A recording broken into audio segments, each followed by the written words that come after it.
সামুদ্রিক ঢেলা মাছের চচ্চড়ি বেশ সুস্বাদু এই রান্নাটি। হ্যালো ফ্রেন্ডস, আজকে রান্না করব ঢেলা মাছের চচ্চড়ি।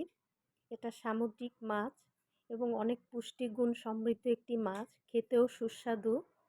তো মাছটা কেটে পরিষ্কার করে ধুয়ে নিয়েছি, টমেটো কেটে নিয়েছি। এবার রান্না করব। মাছটা আমি ভেজে নিব, সামুদ্রিক মাছ সেজন্য ভেজে নিব। ভেজে নিলে খেতে ভালো লাগে। আর এই মাছটা শুধু ভাজি করেও খাওয়া যায়, খুবই সুস্বাদু একটি মাছ। আর ছোট মাছে আমরা জানি অনেক পুষ্টি থাকে, আপনারা চাইলে এভাবে রান্না করতে পারেন। মাছটা যদিও একটু কাটাকাটির ঝামেলা আছে, তারপরও যদি একবার কেটে নিয়ে রান্না করেন খেতে অনেক মজা হয়। মাছটা ভেজে নিয়েছি, এবারে দিয়ে দিচ্ছি কড়াইয়ের মধ্যে পেঁয়াজ বাটা, মরিচ বাটা, রসুন বাটা, আদা বাটা, হলুদের গুঁড়ো। যেহেতু আমার মশলাটা ফ্রিজে ছিল সেজন্য বরফ হয়ে আছে। তো এবার পানি দিয়ে মশলাটা আমি কষিয়ে নিব। মশলাটা ভালো মতো কষিয়ে নিচ্ছি।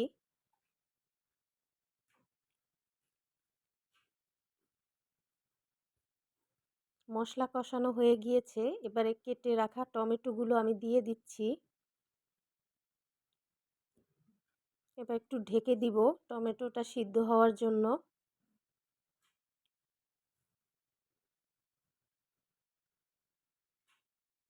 ঢাকনা খুলে আবারও নেড়ে দিব।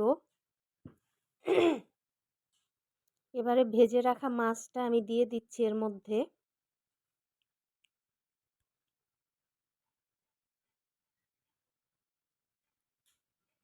এবার 1 কাপ পরিমাণে পানি আমি দিয়ে দিচ্ছি, গরম পানি।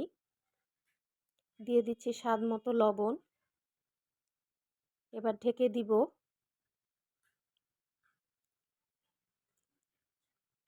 ঢেকে দিলাম। রান্না করতে খুব একটা সময় লাগে না, খুব সহজে রান্না করা যায়। পানিটা শুকিয়ে আসলে নামিয়ে নিব। পানিটা শুকিয়ে এসেছে, তেলটাও বের হয়ে গিয়েছে। দেখুন কালারটাও দেখতে ভালো লাগছে। এবারে ধনিয়া পাতা কুচি দিয়ে আমি নামিয়ে নিব। তো বন্ধুরা, রান্না হয়ে গেল সামুদ্রিক ঢেলা মাছের চচ্চড়ি। কেমন লাগলো আমার এই রেসিপিটি অবশ্যই জানাবেন। আর যদি আমার ইউটিউব চ্যানেল থেকে ভিডিওটি দেখে থাকেন অবশ্যই চ্যানেলটি সাবস্ক্রাইব করবেন। আর ফেসবুক পেজ থেকে দেখলে পেজটি ফলো দিবেন। ধন্যবাদ সবাইকে, ভালো থাকবেন।